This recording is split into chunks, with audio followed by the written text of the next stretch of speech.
ఈరోజు ట్రాన్స్పోర్ట్ డిపార్ట్మెంట్లో ఉన్నటువంటి జాయింట్ కమిషనర్ అయినటువంటి చంద్రశేఖర్ గౌడ్ గారితో ఉన్నాం. సార్ చెప్పండి, మనకి స్కూల్ బస్సులు ఫిట్నెస్ కోసం ఎటువంటి డ్రైవ్ జరుగుతుంది, ఎంతవరకు అయింది? ఎందుకంటే మనకి 15వ తారీఖు నుంచి స్కూల్ స్టార్ట్ అవుతున్నాయి, బట్ ఇంకా కొన్ని వెహికల్స్కి ఫిట్నెస్ సర్టిఫికేట్స్ అనేవి ఇంకా రాలేదని వింటున్నాం. సో దీని గురించి మీరు విద్యా సంస్థలు పునఃప్రారంభమయ్యే నాటికి పాఠశాల విద్యార్థులను తీసుకెళ్లే ప్రతి వాహనం కూడా, అది బస్సు కావచ్చు, లేదా వ్యాన్ కావచ్చు, లేదా ఆటో రిక్షా కావచ్చు, ఇతర ఏ వెహికల్ అయినా కూడా ఖచ్చితంగా ఫిట్నెస్ కలిగి ఉండాలి. దానిలో భాగంగా ఈ విద్యా సంస్థల బస్సులకు సంబంధించిన ఫిట్నెస్ కూడా మనం ఎవ్రీ ఇయర్ మే 15th నుంచి మే 15th వరకు సర్టిఫికేట్ జారీ చేయడం జరుగుతుంది. ఈ సమ్మర్ హాలిడేస్లో వారికి సంబంధించిన ఏదైనా మెకానికల్కి సంబంధించినటువంటి రిపేర్స్ చేసుకోవడానికి వారికి అవకాశం ఇస్తాము. మళ్ళీ జూన్ 15వ తారీఖు నాటికి ఖచ్చితంగా ఫిట్నెస్ కలిగి ఉండాలి. ఇది ఒక ప్రాథమికమైనటువంటి అంశము. దానిలో భాగంగా ఈరోజు తెలంగాణ రాష్ట్ర వ్యాప్తంగా 25,000 విద్యా సంస్థల బస్సులు కలిగి ఉంటే, దాంట్లో ఇప్పటి వరకు దాదాపు 22,000 వెహికల్ ఫిట్నెస్ ఉన్నాయని మనకు డేటా చెప్తుంది. మిగిలిన వెహికల్స్ కూడా మేము జూన్ 15వ తేదీ నాటికి ఖచ్చితంగా మీరు మీకు సంబంధించినటువంటి రిపేర్స్ అన్నీ చేయించుకొని సంబంధిత ఆర్టీఓ ఆఫీసులో మోటార్ వెహికల్ ఇన్స్పెక్టర్ అధికారి దగ్గర చూయించి ఫిట్నెస్ సర్టిఫికేట్ పొందాలి. లేని పక్షంలో ఖచ్చితంగా మేము ఏదైతే పునఃప్రారంభం జూన్ 12 కావచ్చు, 15 కావచ్చు, పునఃప్రారంభం అయిన రోజు నుంచి మేము మా మోటార్ వాహన తనిఖీ అధికారులు తనిఖీలు చేస్తారు. ఖచ్చితంగా వాటిని సీజ్ చేయడమే కాదు, విద్యా సంస్థల యాజమాన్యాలపై కూడా ఈసారి ఖచ్చితంగా కఠిన చర్యలు తీసుకోవడం జరుగుతుంది. ఏదైతే మన ఫిట్నెస్ సర్టిఫికేట్స్ తీసుకున్న వెహికల్స్ ఉంటాయో, వాళ్ళు ఏంటంటే కెపాసిటీకి మించిన పిల్లల్ని అయితే కూడా మనకి బస్సులోని ఎక్కించి తీసుకువెళ్ళడం జరుగుతుంది. సో దాని మీద ఎటువంటి యాక్షన్ తీసుకోబోతున్నారు? మనం బస్సుల గురించే పరిమితం కాకుండా, ఇటు బస్సుల దగ్గర నుంచి ఆటో రిక్షాల దగ్గర నుంచి ఈ ఓమ్ని వ్యాన్ల వరకు కూడా నేను ఈ సందర్భంగా ముఖ్యంగా విద్యా సంస్థల యాజమాన్యాలకు, విద్యార్థుల తల్లిదండ్రులకు నా యొక్క విజ్ఞప్తి, విద్యా సంస్థల యాజమాన్యాలకు మా హెచ్చరిక కావచ్చు, విద్యార్థుల తల్లిదండ్రులకు మా విజ్ఞప్తి కావచ్చు ఏంటంటే, మీరు విద్యార్థుల తల్లిదండ్రులుగా మీరు ఎట్టి పరిస్థితులలో ఒక ఆటో రిక్షాలో పరిమితికి మించినటువంటి విద్యార్థులను ఉంటే అప్పటికే మీరు మీ పిల్లవాడిని అటు ఎక్కించరాదు. ఎందుకంటే మేము చేసే తనిఖీల్లో అటువంటి వాహనం కానీ దొరికితే ఆ వాహనం సీజ్ కావడం జరుగుతుంది. ఎట్టి పరిస్థితులలో మీ యొక్క విద్యార్థి యొక్క అకాడమిక్ కూడా ఇబ్బంది జరుగుతుంది. ఎందుకంటే ఆటో రిక్షాస్ కూడా జిహెచ్ఎంసీ పరిధిలో కావచ్చు, క్యూర్ రీజన్ పరిధిలో కావచ్చు, చాలా వాహనాలకు కూడా ప్రభుత్వము పర్మిషన్లు ఇచ్చింది. ఎలక్ట్రిక్ వెహికల్ ఆటో రిక్షాస్ కూడా పర్మిషన్ ఇచ్చింది. కాబట్టి అటు ఓమ్ని వ్యాన్లు కావచ్చు, ఇటు ఆటో రిక్షాలు కావచ్చు, అటు విద్యా సంస్థల బస్సులు కావచ్చు, ఈ బస్సులో మనకు బస్సులో మాత్రమే పరిమితం అవుతున్నాం. కానీ ముఖ్యంగా ఆటో రిక్షాలలో, ఓమ్ని వ్యాన్లలో కూడా మీరు అన్నట్టు పరిమితికి మించి ఓవర్లోడెడ్ విద్యార్థులు ఎక్కించడం జరుగుతుంది. కాబట్టి మేము ఈసారి ఖచ్చితంగా మా విజ్ఞప్తి, మా హెచ్చరిక ఏంటంటే, అటువంటి బస్సు వెహికల్స్ ఏదున్నా, అటు బస్సు దగ్గర నుంచి ఇటు ఆటో రిక్షా వరకు ఏదున్నా మేము ఇమ్మీడియట్గా సీజ్ చేయడం జరుగుతుంది. విద్యా సంస్థల బస్సులు ఒకవేళ విద్యా సంస్థలకు చెందినవి అయితే ఆ యాజమాన్యాలకి ముఖ్యంగా ఫిట్నెస్ కలిగి లేకపోయినా, డ్రైవర్కు డ్రైవింగ్ లైసెన్స్ లేకపోయినా, 60 సంవత్సరాలు మించి డ్రైవింగ్ వయసు కలిగి ఉన్న అటెండెంట్ లేకపోయినా మేము ఖచ్చితంగా సంబంధిత యాజమాన్యాలపై చర్యలు తీసుకోవడం జరుగుతుంది. అంతేకాకుండా ప్రతిసారి ఇప్పుడు చాలా విద్యా సంస్థలు, ఫర్ ఎగ్జాంపుల్ కాలేజీలు కావచ్చు, స్కూల్స్ కావచ్చు, అటు బయటకు మేము ట్రాన్స్పోర్టేషన్ మేము మెయింటైన్ చేయట్లేదు అని చెప్తున్నప్పటికీ కూడా అనధికారికంగా వేరే ట్రాన్స్పోర్టేషన్కు వారు సపోర్ట్ చేస్తున్నారు. అంటే ఏ ట్రాన్స్పోర్ట్ ద్వారా వెళ్ళాలనో వాళ్ళకి సంబంధించినటువంటి కాంట్రాక్ట్ ఉన్న వాళ్ళు కావచ్చు, వాళ్ళకి సంబంధించినటువంటి అటాచ్ ఉన్న వాళ్ళు, అటువంటి వ్యక్తులకు కూడా నేనేంటంటే, కాలేజీ యాజమాన్యాలకు, స్కూల్ యాజమాన్యాలకు వారి యొక్క బాధ్యత ఏంటంటే, మీ స్టూడెంటు ఏ మోడ్ ఆఫ్ ట్రాన్స్పోర్టేషన్లో వస్తున్నాడో అన్నది కూడా మీరు ప్రొఫార్మా మీ దగ్గర రెడీ ఉండాలి. మేము ఇప్పటికే దానికి సంబంధించి సర్క్యులర్స్ సంబంధిత రవాణా శాఖ అధికారులకు ఇచ్చాము. వారు డిపార్ట్మెంట్ ఆఫ్ ఎడ్యుకేషన్ డిపార్ట్మెంట్ కూడా ఇచ్చాము. మీరు ఒక ప్రొఫార్మాలో మీ విద్యార్థి ఎక్కడి నుంచి వస్తున్నాడు, ప్రైవేట్ ట్రాన్స్పోర్టేషన్ అంటే ఆయనకు సంబంధించిన పర్సనలా, లేకపోతే ఆటో రిక్షానా, లేకపోతే మీకు సంబంధించిన స్కూల్ బస్సా, అదే సంబంధంలో పేరెంట్ కూడా డిక్లరేషన్ ఇవ్వాలి. నా యొక్క కుమారుడు, నా యొక్క కుమార్తె పలాని వెహికల్లో వెళ్తుంది, ఆ వెహికల్ అన్ని మేము వెరిఫై చేయడం జరిగింది. అన్ని డాక్యుమెంట్స్ కలిగి ఉన్నాయి. ఫిట్‌నెస్ కూడా కలిగి ఉంది అని చెప్పేసేసి. ఎందుకంటే ఇక్కడ ఏదైనా చిన్న ప్రమాదం జరిగితే మనం పరిపాటిగా ఏందంటే అటు ట్రాన్స్‌పోర్ట్ డిపార్ట్‌మెంట్‌ను, ఇటు ట్రాఫిక్ డిపార్ట్‌మెంట్‌ను, పోలీస్ డిపార్ట్‌మెంట్‌ను నిందించడం అనేది పరిపాటిగా మారింది. ఇది విద్యార్థుల తల్లిదండ్రుల బాధ్యత కూడా. ఒక చిన్న ఆటో రిక్షాలో 10 మంది ఎక్కించేబోయే స్టూడెంట్స్‌లలో కూడా మీ పిల్లలు కూడా ఉన్నారన్న విషయం మీకు తెలిసి కూడా మీరు పంపిస్తున్నారంటే అది బాధ్యతారాహిత్యం. దాన్ని ఫస్ట్ మీరు ఆటో రిక్షాలు పెరిగాయి. ఒక రూ. 100 ఎక్కువ అవుతుందో, తక్కువ అవుతుందో మీ పిల్లల ప్రాణం కంటే ఎక్కువ కాదు. ఎందుకంటే మారుమూలలు ఎన్ని ఎన్ఫోర్స్‌మెంట్ కార్యక్రమాలు చేపట్టినా, మేము ఎన్ఫోర్స్‌మెంట్ చేసిన వెంటనే వాళ్ళు జరిమానా విధిస్తారు. మళ్ళీ అదే రోజు సాయంత్రం అదే మంది పిల్లల్ని మళ్ళీ తీసుకొనెళ్తారు. కానీ ఈసారి మాత్రము ఒక వాహనం సీజ్ అయిందంటే ఖచ్చితంగా ఒక వారం రోజుల వరకు ఆ వాహనాన్ని మేము బయటకు రిలీజ్ చేయం. రిలీజ్ చేసినా ప్రాసిక్యూషన్‌కు మేము క్రిమినల్ ప్రాసిక్యూషన్ పంపించడం జరుగుతుంది. ఈ మధ్యలో మీ యొక్క పిల్లవాడికి గానీ, అమ్మాయికి గానీ ట్రాన్స్‌పోర్టేషన్ ఇబ్బందవుతుంది. కాబట్టి అకాడమిక్ ఇయర్ ప్రారంభంలోనే మీరు జాగ్రత్త వహించి, పరిమితికి లోబడి ఉన్నటువంటి వాహనాలు అది ఏ వాహనాన్నైనా కావచ్చు పంపించాలి. అదే సందర్భంగా మీరు చెప్తున్నటువంటి దాంట్లో కూడా స్టూడెంట్స్ ఎవరైనా కూడా ఎందుకంటే పరిసర స్పృహ లేని విద్యార్థులకు సంబంధించి సున్నితమైనటువంటి అంశము. ఎందుకంటే సుప్రీంకోర్టు సైతం కూడా 15 సంవత్సరాలు దాటినటువంటి బస్సులను ముఖ్యంగా విద్యా సంస్థల బస్సులను నిషేధించింది. మిగిలిన ఏ వాహనం కూడా నిషేధం అనేది ఎక్కడ లేదు. దాన్ని ఆ కండిషన్ బట్టి రెన్యువల్ చేసుకోవచ్చు.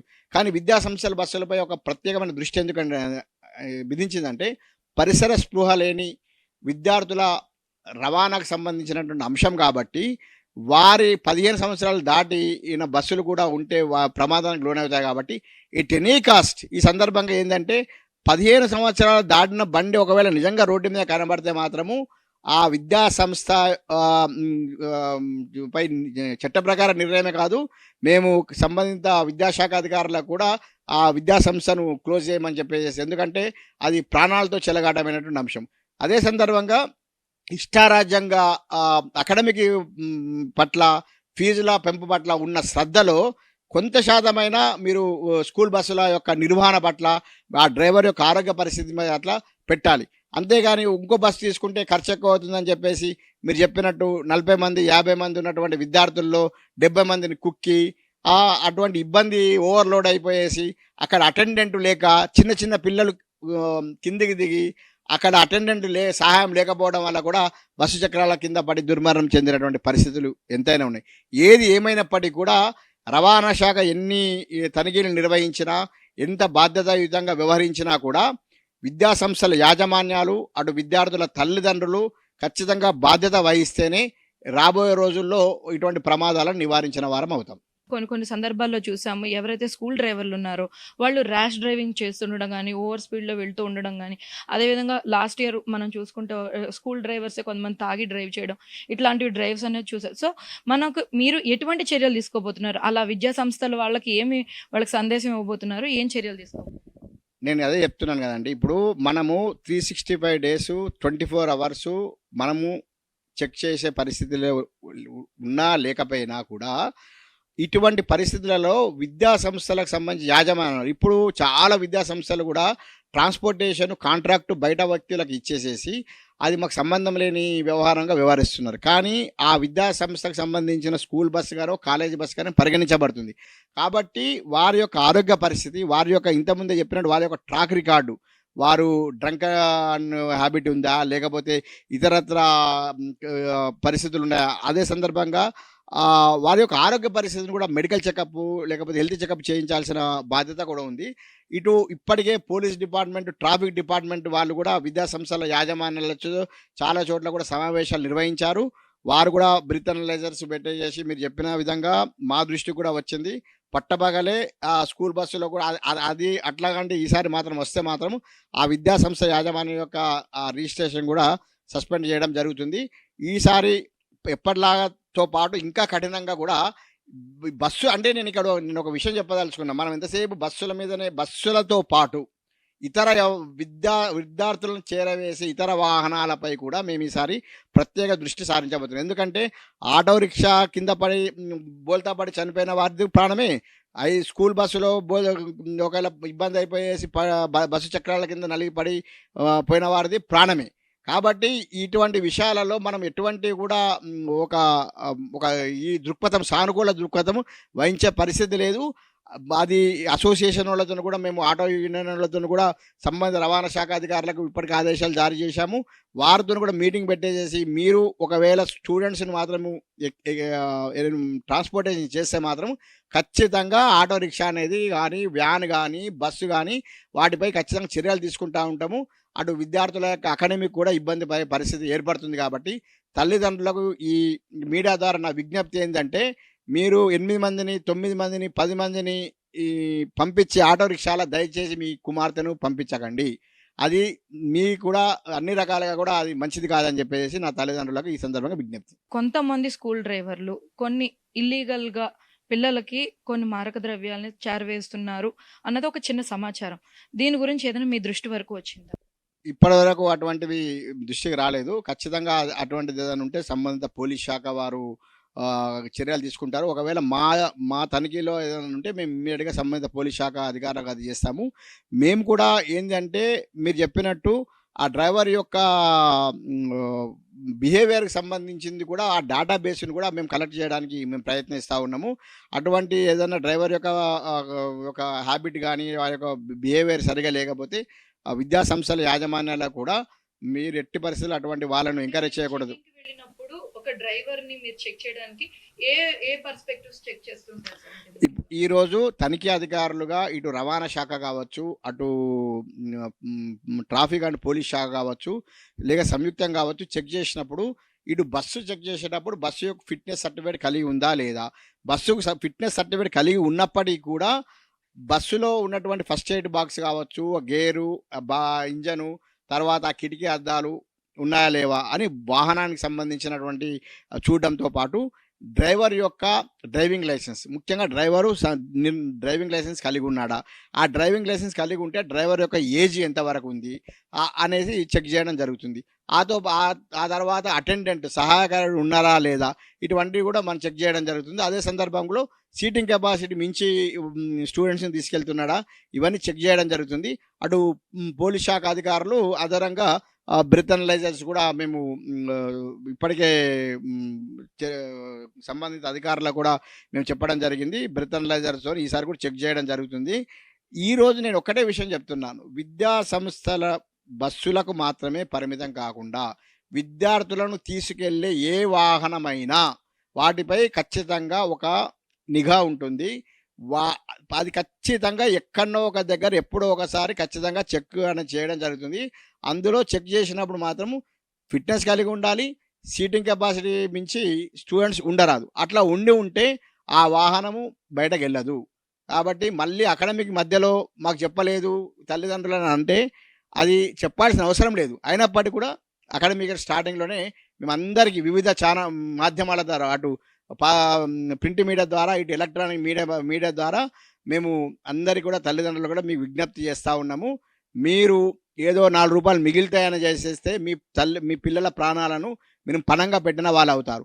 అప్పుడు బోల్తాపడి ఆటో రిక్షా ఎక్కడనో కామారెడ్డి జిల్లాలో గతంలో చూసాము. ఎక్కడనో ఓవర్‌లోడెడ్‌తోని బోల్తాపడి చనిపోతే ఇమ్మీడియేట్‌గా ఏం చేస్తున్నారు? పోలీసు వాళ్ళు ఏం చేస్తున్నారు? ట్రాఫిక్ వాళ్ళు ఏం చేస్తున్నారు? ట్రాన్స్‌పోర్ట్ ఏం చేస్తున్నారు అని చెప్పి. ఎక్కడో మారుమూల గ్రామంలో ఈ 24 అవర్స్ మనం ఎన్ఫోర్స్‌మెంట్ చేయలేము. ఒకవేళ చేసినా వాళ్ళు మళ్ళా జరిమానా కట్టేసేసి మళ్ళా కలెక్ట్ తీసుకొని వెళ్తారు. కాబట్టి దీనికి పరిష్కారం ఏంటి అంటే తల్లిదండ్రులుగా మీ బాధ్యత అనేది ఉంటుంది. అందుకే మేము ఈసారి స్ట్రిక్ట్‌గా పేరెంట్ డిక్లరేషన్ కూడా మేము తీసుకోబోతున్నాము. ప్రతి పేరెంట్ కూడా ఇగో నా యొక్క కుమారుడు పరిమితి మీతో ఉన్నటువంటి వెహికల్‌లో వెళ్తున్నాడని చెప్పేసి. ఒకవేళ ఏదైనా జరిగితే మాత్రం ఖచ్చితంగా పేరెంట్‌దే బాధ్యత వహించాల్సి వస్తుంది.